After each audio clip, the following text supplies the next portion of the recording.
everybody, and welcome to the Jim and Sam Town Square. I'm Scott King. Jim and Sam fans know me from the Forbes articles, and I'm joined, as always, by multi-Emmy award-winning television producer Chris Cangilla. This episode, we're recapping week 1 of October 2023. Can't believe it's October already, Chris. And something I can believe is we've gotten away from something we've brought up in maybe the last couple of weeks, is there were some kind of guest-heavy weeks. Now we're a little bit back to normal.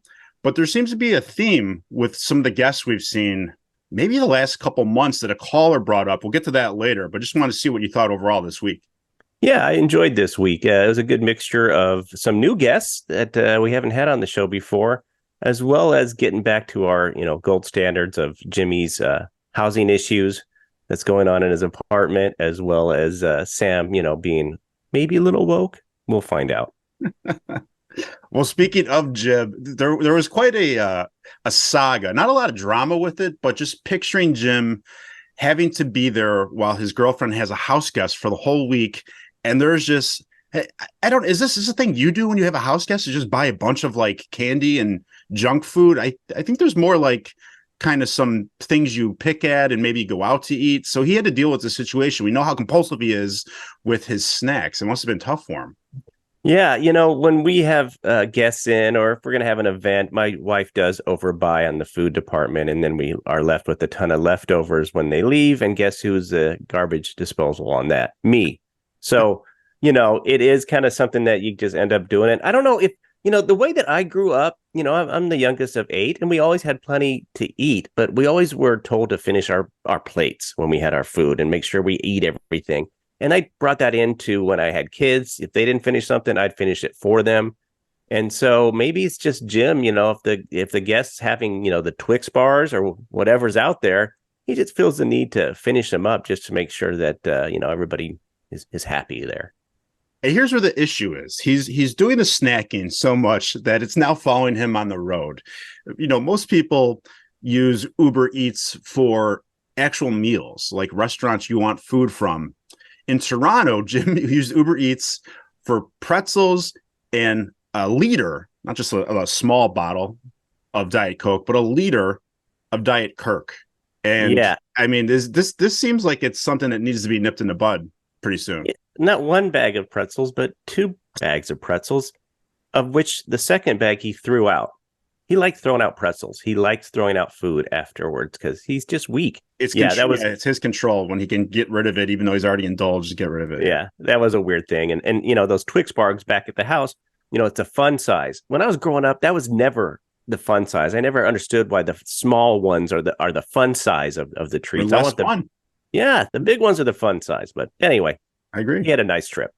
I agree. Speaking of his trip, we think that, oh yeah, it's just funny. There'll be some things here and there to talk about with Airplane Jimmy. Airplane Jimmy was a MVP possibly this week. We have, why don't you tell everybody who may have missed this about his new methods to deal with turbulence? We know Jim's been afraid of turbulence. He has some new tricks to combat that. What are they? Like we thought about coming back from Toronto was when New York had that big storm. And so he was a little nervous coming back. So he decided a couple of things. If he raises his feet like a toddler would have on a chair and let them just dangle, he doesn't feel the turbulence as much. And that kind of helps. But my favorite way of combating the turbulence is his new way of talking like a pilot to himself. Yes, it's just some right chop air. So nothing to be concerned about. So he's doing that to himself in a low voice, and Sam was baffled. Like, there's got to be people that hear you do it. No, I keep it really low. Yeah. What else did he do? Well, just with that, even if it's low, like, and you don't even hear it, you could still see like lip movement and someone turning awkward. You can tell someone's talking to themselves. Like, imagine some person sits next to him, just trying to get home, maybe had a long business trip, something, and they see a guy kicking his feet like a toddler and then talking to himself. And I love the kicking the feet. I picture him, that anytime Sam mentions his kids or something and Jim does the mama, I want this, I want that. So I can picture Jim kicking his teeth saying, I'm ready for my airplane snack, mama. And it's not even when Sam mentions his kids too. It's when like people have adult children like mine. If I said, Jim, I have kids, he's like, Mama, can I drive the car to the bar? Because I'm 21, he doesn't get it. Yeah, exactly. But then in addition to that, he had a revelation that we know this bizarre thing he does at the airport where he wears sweatpants and takes his underwear off in the bathroom at the airport before getting on the plane. We know he always flies first class in his contracts and writers, but he goes commando in his sweatpants. He goes commando in his sweatpants. He likes to be loose and relaxed. And I guess in first class one time, I don't know if he forgot or he was not going to do it, but like under a blanket, he took off his underwear in first class. And he puts it in his pocket. In the sweat, and he goes to the bathroom. He has such this ritual. It's so odd. And back to this latest trip. Yeah. He almost told the flight attendant to sit down during the bad turbulence. Yes. Hey, it's really bad. Maybe you should sit down. A flight attendant that probably has been on thousands of flights in worse conditions than what Jim was experiencing kind of knows what to do, but Jim felt the need. Maybe I should tell her. He didn't. Thank God. But yeah, Airplane Jimmy is one of my favorite new characters. It's one of the best parts of the show, and the telling the flight attendant a little endearing, a little kind, but also a major overstep if he would have done that. Glad he didn't.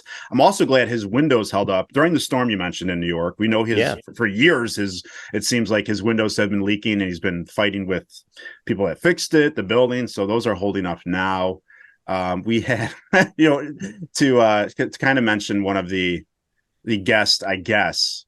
I mean, he was more of a. It was more of a caller now, right? Yeah. Voss. Voss called to mention his special, and Sam had recommended, because it's on YouTube, to go in the comments and say things. So, do you remember some of the things Voss did? I can't remember specifically, but he wanted to make sure that he mentioned that his watch that he's wearing in the special is his Rolex, and he called it by name. I can't remember what the hell the name is, but yeah. He just pointed that out and just was kind of not rude to the fellow watchers, but just was like, yeah, I'm here, whatever kind of attitude, I think.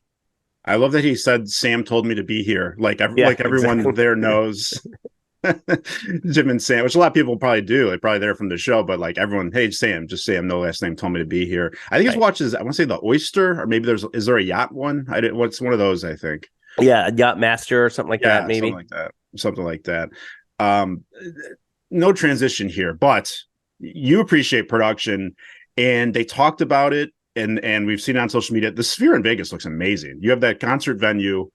Inside, it seats about 20,000, I think, and inside and outside, that screen is absolutely incredible. Like I don't even understand the technology where it could look that way from far away and close up. Yeah, it's quite amazing. I mean, we just saw the outside for so many months, and then to see inside for that U2 concert, and it seems like the cheaper seats, even though the seats aren't that cheap, I think they're about $500 a pop, but the higher level 300 level seats are better than getting close up to the band. So it's almost like the band is secondary to this display behind them. And just a little bit on that production, it's amazing. It's just, curved, LED screens that just make up the whole background. And they use that a lot, like when they're shooting Star Wars and The Mandalorian. They call it the volume, and it's where they shoot inside this large studio that is the wall and the ceiling are all these LED screens. So if they need to shoot during a sunset or a sunrise in a scene, they just put up that scene and they can shoot for 10 hours of sunlight or sunset. And it's just amazing technology. So yeah, you'll see a lot more of that because it doesn't look like green screen because it's real. Yeah. And the cameras can manipulate with the background. So it moves kind of like if you're playing Call of Duty when you can move, and see the background move with you. It's amazing technology. Looks incredible. I'm going to try to get there at some points. They talked more about, this thing that's taken our country by storm with Taylor Swift and the NFL.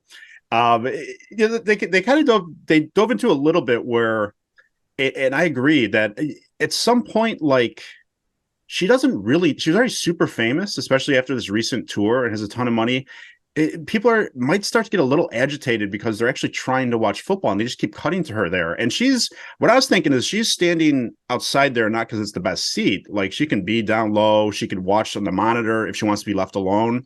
in that luxury box, but she's there. It's all there's all purpose. There's commercials of her. There's commercials of Travis Kelce. So I mean, I don't know. Like, at what point does she go? Oh, this is there's too much of me at this game. I gotta stop. I think it's almost getting there where she's got to like. It really is. People are going to get that level where they just had enough, and I think there might be at that level. Just wait until Kansas City loses a game when she's there, because totally the Chief fans will say this is a distraction for Kelce, and if Kelce has a bad game, I mean, that's coming. That's coming. So that will probably be the end of her arrival at games. But who cares? I love when Kansas City loses because I'm a Bronco fan. But who cares if they're enjoying each other's time? I think it's great. Go for it. It's a little crazy. And then we got into a little bit of, was it Baby Frankie? That brought up some stuff. Tell us about that. Well, I think they were just mentioning Taylor, and then the old Taylor ham came up, which what's the other one? Because we're in the Midwest. Something roll, isn't it? Pork. I think it's either say Taylor ham or pork roll or something like that. Where Baby Frank falls in there, and you can tell when they talk back about like previous interns or production assistants. I think he was just an intern, Baby Frank. Yeah. But he's one that's endeared to them. They talk fondly about Baby Frank, and also because I believe he came in as Mike Iaconelli. Yes, Mike Iaconelli is legendary for sure as a Halloween costume. And they talked a little bit about what's coming up for Halloween. Jim's going to be gone for Halloween. He's going to be on that cruise with Bert Kreischer. So they'll have to do the Halloween, what do they call it? A party or a parade of costumes a little early maybe this year. So they have to do that around his schedule for sure. That is usually like I feel like the second best show after the Christmas. It usually is. And then of course during the weekend we had the Toy Story game, as we call it, which was the London game in the 8:30 here locally, Sunday morning game, and it was kind of cool. I tuned in. I'm not sure if you got a chance to kind of check it out, but it was actually the game set in animation. So it was about a minute or so behind the actual game, but I guess they put, chips in the players' shoulder pads so they could track them. And they just animated them and put them in Andy's room from Toy Story. And, it was kind of cool. So I liked watching it, but, only for a little while. I want to get back to the real game. It's a smart marketing thing. We don't have ESPN Plus, so I didn't watch it, but ESPN did show some highlights. I showed my I think just my mill kid, who's huge into Toy Story, and before my kids watched a show called Loud House on Nickelodeon. Nickelodeon did a thing where like the Loud House characters were the players, and they were in that environment. So it's cool. It's a great market idea. Get kids in. I have no issues with it, and I kind of do still like Toy Story myself. So it's a good way to get kids into it. We have a little more football talk. This now that Sam's involved in sports, we get to talk about things that we like too in sports. But they had a little more football talk with Aaron Rodgers being on the McAfee show, and he called Travis Kelce Mr. Pfizer, and the guys had fun with that because Kelce's doing a ton of commercials for get your vax kind of stuff, and so Aaron Rodgers called him Mr. Pfizer, and it's kind of funny too because they also got into the fact that the Jets, who pay Aaron Rodgers' salary, are actually owned by the Johnson & Johnson family, and Johnson & Johnson also did a vaccine. So in a sense, Aaron's getting paid by the vaccine people too. So what do you know? They're very fair about it. They point out how funny the Mr. Pfizer comment was. I laughed. I'm not offended by it. And also, but wait a minute, Aaron, you silly goose. You're also getting vaccine money. So. He is a silly goose. And I've come to like him a lot more. I know people don't like. My sons liked him because he went to Cal.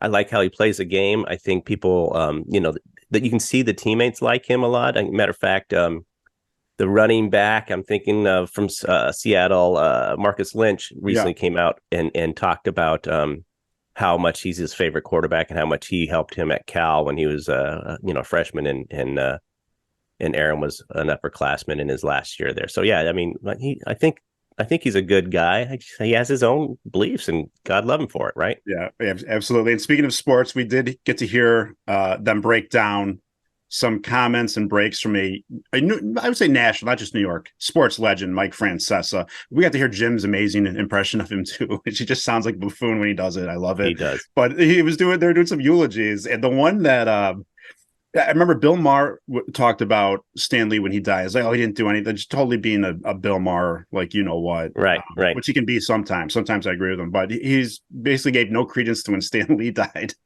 And he's like, he did nothing. I think he's one of the greatest literary figures ever. And Francesa rapped on him. That was one of the eulogies they played. He didn't know who he was. I was like, who cares? I couldn't even get mad at that. It was too funny. Like, he's a creator of all these things that have made billions. Yeah. Billions of dollars. And I guess they started with that because I guess Kurt Schilling kind of broke the news about Tim Wakefield, who recently passed, having cancer. Mm-hmm. And when Francesca kind of was talking about that, he's like, yeah, he was a good player. He wasn't great, but he's a good player. It's like, why are you talking bad about the dead? He's a Major League Baseball player. So they had a lot of fun. And anytime that Francesa is talked about on the show, it's I think that's how I got to know about him. I don't think I ever knew about him before they started talking on O&A and now, of course, Jim and Sam.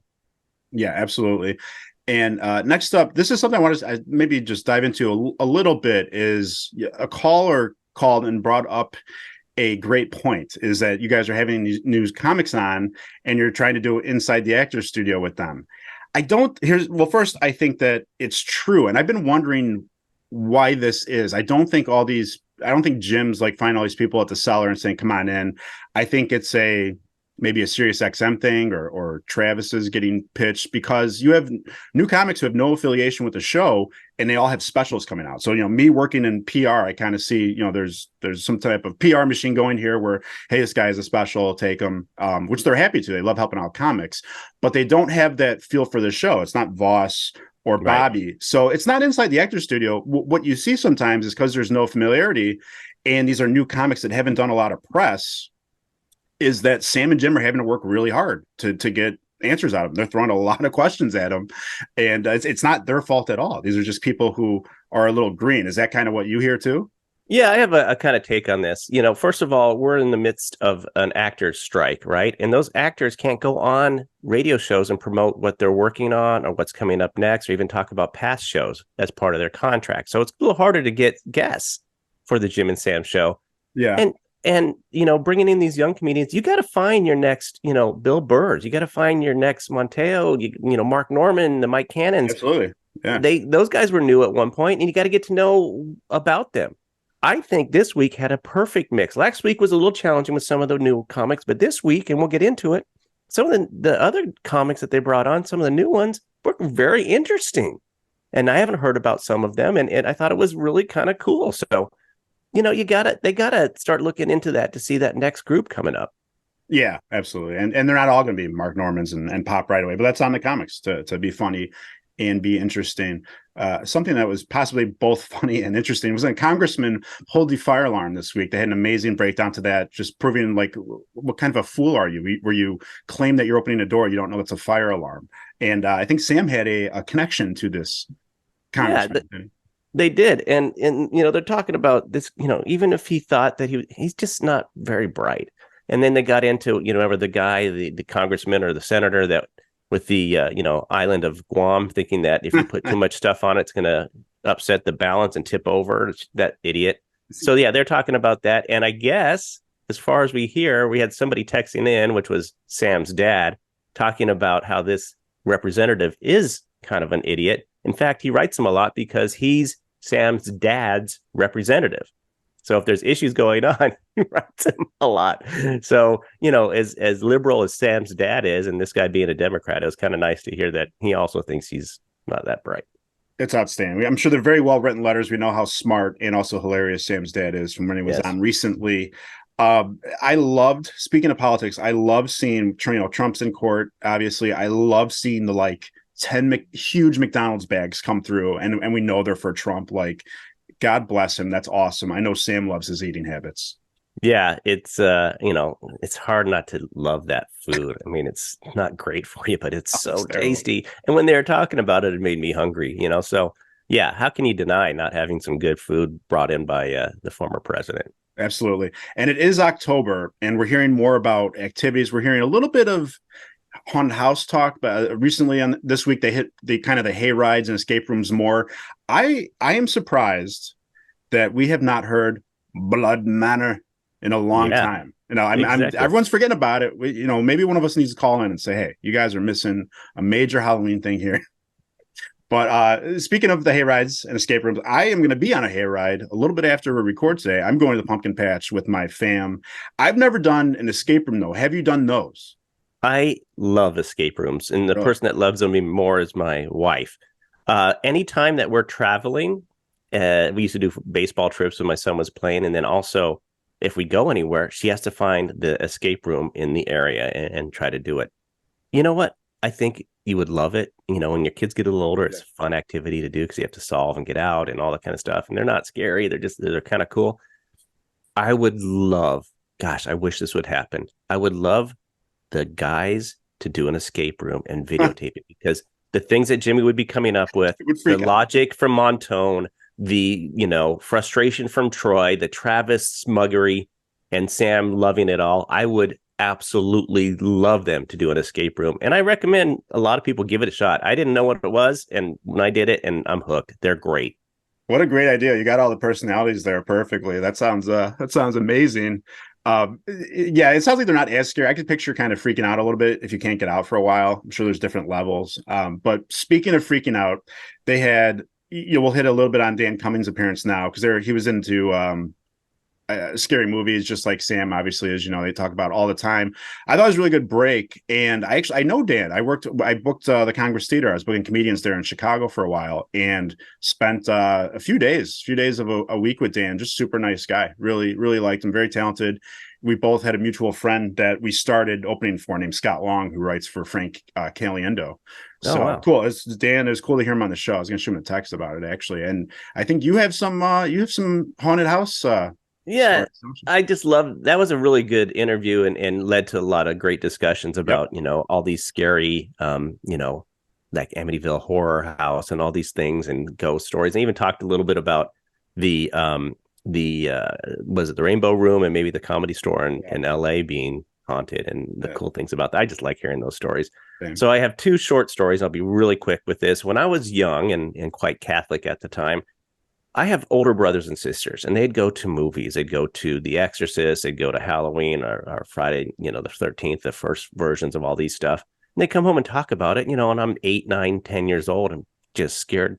And so I would say my prayers at night, and I'd ask the Lord Jesus to please not let me have dreams about The Exorcist, Amityville Horror, Halloween, I had my list of movies that I didn't want to have dreams about because I was so scared, because my stupid brothers and sisters loved tormenting me on that. So I don't like horror movies, probably to that, effect. Okay. Now, the second thing is a funny story. We're in Illinois and gummies are legal here. And I had one with some friends, a couple, my wife and our neighbor friends came over one night. And this is during, they were part of our pods. This was right coming out of the pandemic. We were playing card games, and they were going to leave, and so my wife was walking them to the door. I said, I'm going to hit the restroom, and I went to the restroom, and we had a power outage. Boom, everything goes black, except my music was still playing because I had it on a portable Bluetooth speaker, and my phone, both not plugged into anything. So the music playing, which is super scary to have music playing, and it's completely dark. Now, I'm kind of under the influence a little bit, so it seems even weirder.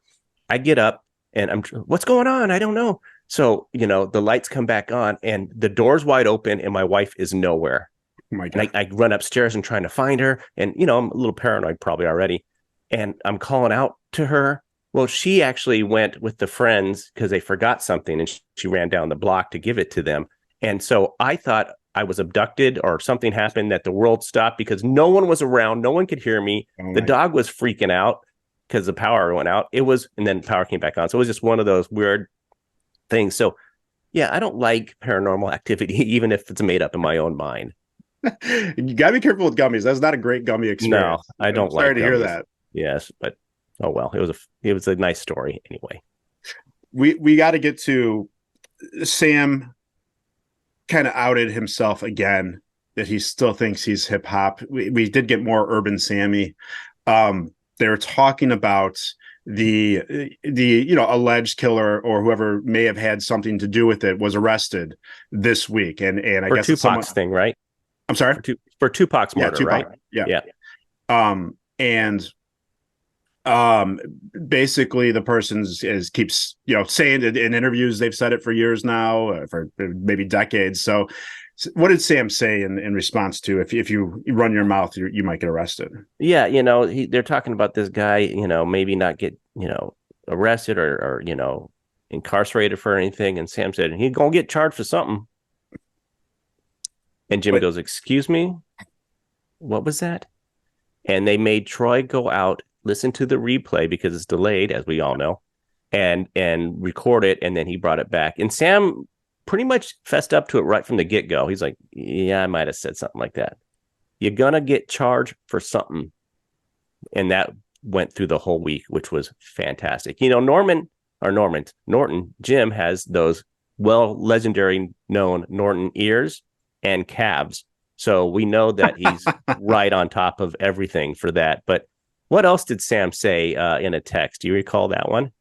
Yeah, I was gonna say he in a text said to, I think it was a rapper he just met doing his show after they got arrested, I believe. He texted, "Are you good? You good?" Yeah, you good. I think that's how that. I love Urban Sammy. Oh, and the BLM socks. That's still pretty fresh too. Oh yeah, it's all there. And of course, they even got into a little bit of Kanye music, and he was right there with Troy, word for word.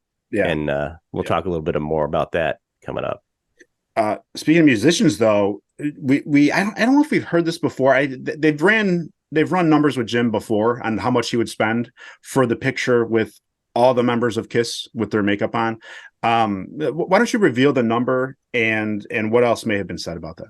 Yeah, so Jim, I think they got him up to maybe $65,000 to have the guys take a picture with him in full makeup and that kind of thing. And I think that gets him the most is because I think when he could have done it during the Hall of Fame, when KISS was inducted, he had a gig that was paying pretty well, and he opted not to go to the Hall of Fame and do it. But what gets him, I think, is when he talks to Gene Simmons and he asks, "Would you have done that?" He goes, "Oh yeah, we know you. Norton. We know you. Yeah, we would have done that." Exactly. Crushed. What do you think? I wish there was some way that could indicate that it could possibly happen. It sounds like a long shot. People hear that number are probably offended. For me, Jim's done very well for himself. He does not have kids, doesn't have a whole lot of obligations. When he travels, it's usually for gigs and he's getting paid, and it's either an affordable car trip or he's put in first class. So I think he has the means, and this is one thing he really wants. I'm completely fine with it. I still hope it happens. That's one of these things, like you can hear in his voice how much he wants it. And it's like his one huge regret in life. I hope it happens every time he talks about it. I hope he finds a way. He made the money. He works hard for it. Yeah. Do whatever you want for it. If Absolutely. It's buying furniture, then buy furniture. If it's whatever it is, we'll figure out what Jim should do with his money. We'll get there. Troy, there's been an interesting discussion about how Troy may need to take a beat and actually read some news, not just read tweets and then display them as fact, as he's done for years, which is very, very enjoyable. Troy is our guy. It's amazing when he does this. Other guys pick up on well, where'd you hear that from? What's that? And this time he was talking about Travis Kelce getting $20 million for a Pfizer commercial, which sounds like a ridiculous amount of money. Now, do you think that could have been the price? And do you think maybe Troy needs to watch the rumors?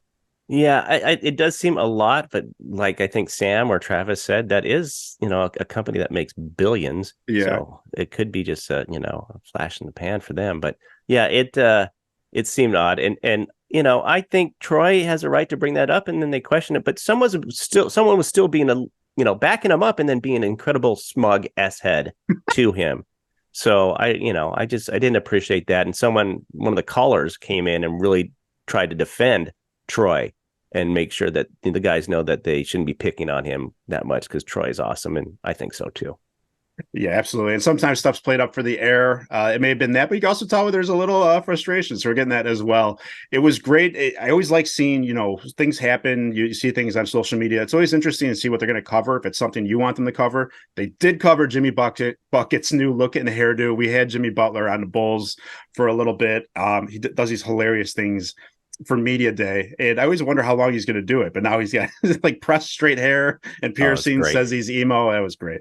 Yeah, we'll try to throw up the photo here if we can. But yeah, it was awesome, and he has done it before. I think he had long dreadlocks a year before, and he's really funny. I think it's great. Yeah, So funny guy. yeah, absolutely. Were you caught off guard at all with the government phone warning this week? They I did talk don't about think it. anybody is. I started having the taste for human flesh shortly thereafter, but I don't think that's an issue. Yeah, no, it was like we get those all the time, it not all the time, but we get those Yeah. kind of warnings for weather, right? And so I have no issues with it. It brought up the talk about when Hawaii messed up and texted that there's an imminent missile attack coming, take cover now kind of situation, which was, I think, a disgruntled employee that kind of texted that out and got into the system. So the guys were talking about that. And that led them talking about volcanoes too, like when the Hawaii had the bad volcanoes that left all that. And Jimmy was fascinated by the destruction in Pompeii, where it just covers up all that stuff and kind of preserves it a little bit. And I saw the exhibit at the Museum of Science and Industry here in Chicago, and it was fascinating. So any Chicago listeners, definitely check that out. I think they extended their run there too. Yeah, I missed that one. It's supposed to be really good. Jim's girlfriend. This brings up a good debate. Like I'm a text guy. I think you might be a text. That's how we communicate. But she talks to her. We had her friend was there for a week, and then she's talking to her on the phone for like a super long time right after. And honestly, that kind of thing would drive me nuts as well too. Like, didn't you talk enough? Yeah, I text. I like to talk more because I make too many typos in text, Yeah, and I use my voice usually to text things. So I'd rather talk to somebody. So I think I'm maybe a little bit old school where I like to talk to somebody on the phone. I like how they talked about Bob Kelly. If someone texts Bob, wait for the phone call coming up afterwards. And I'm probably that way too. I'd rather just have a conversation. But yeah, I mean, if you're busy, you got to text, right? And they went through the yeah, whole absolutely. phone etiquette too. So that's kind of That's cool. what it is for me. There are some friends I have where it's like, I don't have 30 minutes right now. I gotta wait till another time when I have 30 minutes. I'm sorry. That's just how it is. That's how life is. Yeah, absolutely. Uh, oh, I love Jimmy. Something Jimmy hates is squatters, and that he's good for a couple great squatter breaks a year. I feel like we finally had one. I think it's Thursday's show. A Thursday's show we had Yeah. it going off. What are some of your favorite points that he makes with that? Well, he won't say it, but he believes that they should be. I guess maybe we shouldn't say it either, but he believes that maybe someone should take care of the situation with a loud bang and someone falling to the floor kind of situation. Yeah, he just dislikes him so much. There's a story out of California where a squatter took over as an Airbnb guest this pool house or coach house at this guy's mansion, and it won't leave. And that goes back to the whole, I think there's a Long Island story that people were there for 20 years. And then Jim has a friend, and I think this is why Jim gets so heated about it, has a friend that had a situation where someone wouldn't leave and just ruins a house. I don't understand these squatting rights Yeah, rules and yeah, laws. It doesn't make sense to me. And so I can see that frustration.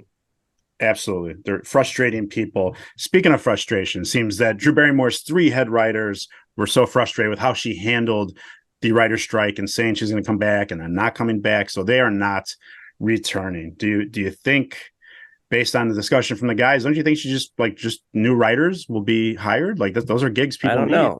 Yeah, Yeah. I mean it is, but I Yeah. just think that there's just such solidarity between all the writers and stuff that they don't like when you cross those picket lines, and she didn't handle it properly, and so she's paying the price now. It's too bad. Too bad. All right, let's hit the guests. We had Ralph Barbosa, Karen Margolis, and Dan Cummings, who I mentioned. Karen used to be on, she may still be on Kurt Metzger and Sherrod Small's podcast, Race Wars. I knew her from, I haven't heard her. I used to listen to it all the time. I haven't listened to her in a while. So it was her first time too, I believe. Yeah, all these guests were new for me. Ralph was very interesting. An up and coming comic, talked about doing comedy in strip clubs.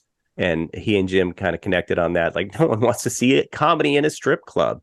Right, and Ralph talked about going to strip clubs when he was younger, and they made him wear an oversized shirt that said minor across the top so that he wouldn't get served or whatever. Just weird. So he was fun. And then Karen, I didn't recognize either. She brought up how they have the Lion King in Hebrew, and we listened to that. That was kind of interesting. And she teaches English. She did, at least in the past. And they were talking about English idioms and how they really don't, it's, you kill two birds with one stone kind of situation. Like, what does that mean if you're trying to learn another language?